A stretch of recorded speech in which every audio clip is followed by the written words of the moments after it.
پھر اچانک زونیا کی آنکھیں بدل گئیں، آواز بھاری ہو گئی، چہرے پر عجیب سی سنجیدگی آ گئی۔ علی کی روح اس کے وجود میں سما چکی تھی۔ اب زونیا نہیں، علی تھا، اور علی کو سب کچھ یاد آ چکا تھا۔ کس نے، کہاں، کیسے اس پر وار کیا؟ تنترک نے آنکھیں بند کرتے ہوئے کہا، اس کی روح تب تک تیرے جسم میں رہے گی جب تک تو اس کے جسم کو ویرانے سے نکال کر دفن نہ کر دے، اس کی نماز جنازہ نہ پڑھ لے۔ پھر تنترک نے زور سے کہا، جاؤ جاؤ جاؤ، اب فیصلہ تمہارے ہاتھ میں ہے۔ زونیا اب وہ زونیا نہ رہی تھی۔ اس کے اندر اب دو روحیں تھیں، ایک وہ جو محبت کرتی تھی اور ایک وہ جو بدلے کی آگ میں جل رہی تھی۔ دنیا کی تاریخ میں شاید کبھی دو روحیں ایک بدن میں نہ سمائی ہوں، مگر آج کسی پرانی روایت، کسی قانون قدرت کو چیر کر علی کی روح زونیا کے وجود میں بس چکی تھی۔ پہل تو کچھ عجیب سا احساس ہوا، جیسے کوئی ساتھ سانس لے رہا ہو، جیسے دل ایک ہی دھڑکن میں دو آوازیں پیدا کر رہا ہو، زونیا زونیا زونیا۔ یہ آوازیں اسے اپنے اندر سے سنائی دینے لگی۔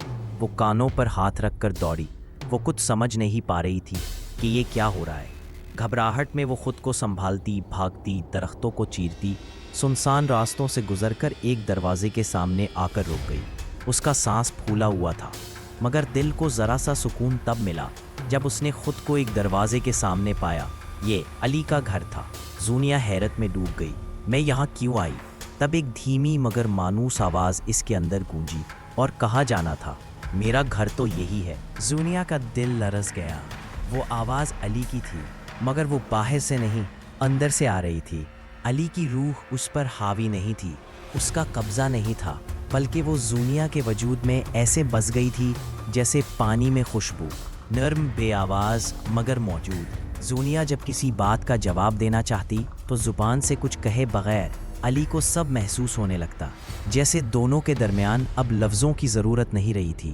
پھر اچانک ایک اور آواز آئی، اس بار باہر سے، زونیا تم جانتی ہو نا مجھے کس نے قتل کیا؟ زونیا کا جسم کپکپانے لگا۔ اس نے باہر جھانکا تو سامنے ایک سایہ کھڑا تھا۔ وہ علی کا سایہ تھا، مکمل، جیتا جاگتا، مگر بے رنگ، دھندلا۔ زونیا لپک کر اس کی طرف بڑھی، جیسے برسوں بعد کوئی اپنا مل رہا ہو، مگر جیسے ہی اس نے ہاتھ بڑھایا وہ سایہ اس کے ہاتھ سے گزر گیا۔ وہ اسے چھو نہیں سکتی تھی، صرف دیکھ سکتی تھی۔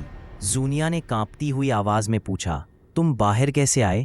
میرے جسم سے، سایہ آہستہ سے بولا۔ جب کوئی روح عالم برزخ سے کسی جسم میں سما جاتی ہے تو وہ جسم اس کا دروازہ بن جاتا ہے۔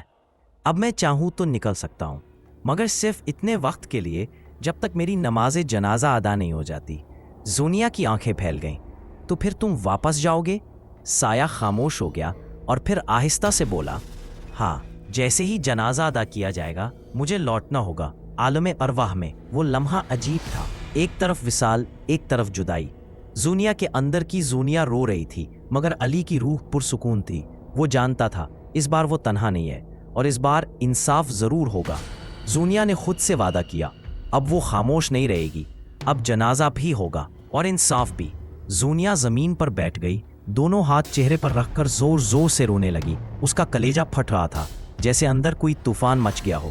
آنکھوں سے آنسو بہ رہے تھے اور زبان پر ایک ہی فقرہ تھا، میں نہیں چھوڑوں گی، انہیں نہیں چھوڑوں گی جنہوں نے مجھے اکیلا کر دیا، جنہوں نے میرا علی مجھ سے چھین لیا۔ اچانک وہ سائے کی طرف پلٹی، علی کی طرف، اور ہچکیاں لیتے ہوئے پوچھا، کس نے تمہیں مارا تھا؟ علی کچھ لمحے خاموش رہا، جیسے وہ چاہتا ہو کہ زونیا پہلے سنبھل جائے۔ پھر اس نے آہستہ سے نام لینا شروع کیے۔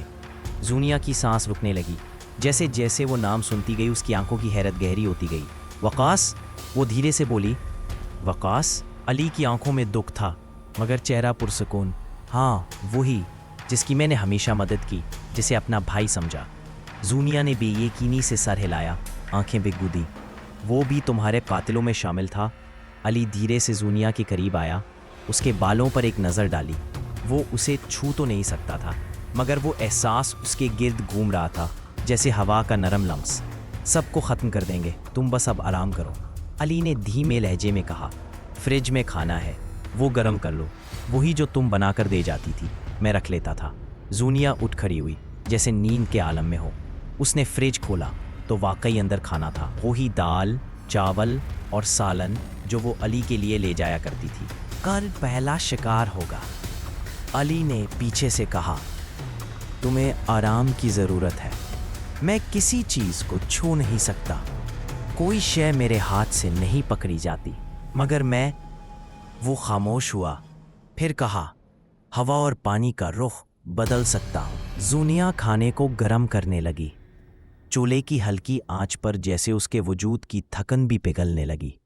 کھانے کے بعد وہ خاموشی سے لیٹ گئی، اور ان دونوں کے بیچ ایک خوفناک رات، ایک خاموش آغاز تھا۔